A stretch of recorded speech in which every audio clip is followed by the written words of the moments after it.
आप एक कंपनी में डायरेक्टर रह चुके हो और वो कंपनी अनफॉर्चुनेटली कॉर्पोरेट इंसॉल्वेंसी में जा रखी है, आईआरपी अपॉइंट हो रखा है, मोरेटोरियम भी इम्पोज हो रखा है।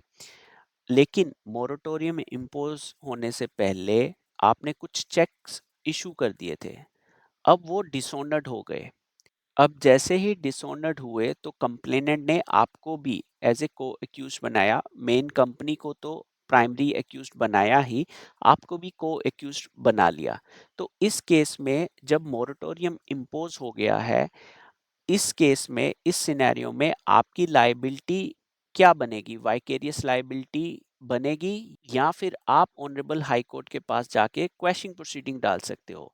इसी सिनेरियो को ऑनरेबल सुप्रीम कोर्ट ने अपनी लेटेस्ट जजमेंट में विष्णु मित्तल वर्सेस शक्ति ट्रेडिंग कंपनी का मैटर डिसाइड करते हुए ऑनरेबल सुप्रीम कोर्ट ने ये बताया कि अगर तो मोरेटोरियम इम्पोज होने के बाद cause of action in NI act arise हो रहा है after the imposition of moratorium, तब तो जो डायरेक्टर्स हैं उनको पर्सनल लेवल पे रिलीफ मिल जाएगा।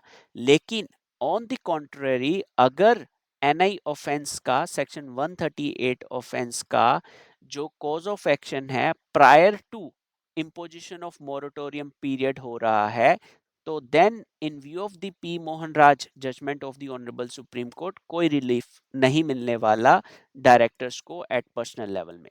तो इस कारण से date of cause of action of NI offence becomes a paramount importance जब एक कंपनी के अगेंस्ट कॉर्पोरेट इंसॉल्वेंसी का प्रोसेस शुरू हो चुका है, मोरेटोरियम इम्पोज हो चुका है और आईआरपी भी अपॉइंट हो चुका है।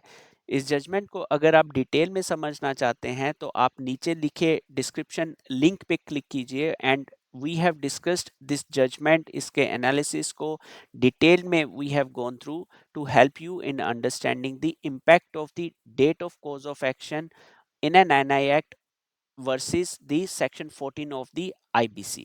Subscribe to this channel for receiving similar updates on the judgments in relation to the NI Act, and thank you very much for going through this video.